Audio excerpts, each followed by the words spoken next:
oyunu yükləmişəm, onu oynayırıq. Məncə çox gözəl oyundur. Şöyle 30 minlik maşınımız var.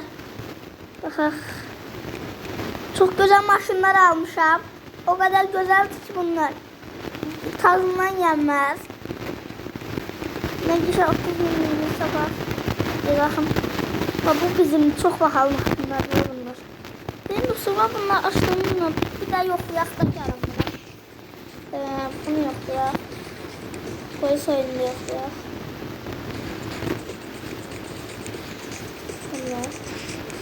Davaya getdik. Məncə o başından uda bilərik. Yəni keçə bilər. Bu rekordu yoxdur deyəsən. Direkt saniyədir. Oha.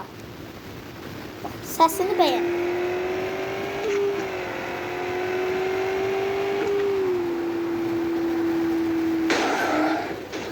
Polisi görün nə günə qoydum.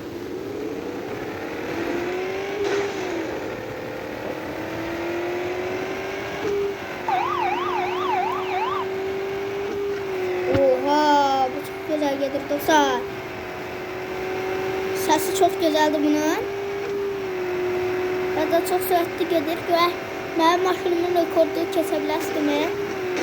Bunlar boş şeydi.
Şolar sen canı.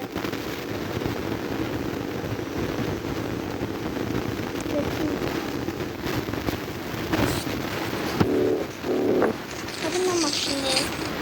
Bizim pulumuz var. Bir pulumuz var. Oradan pul var.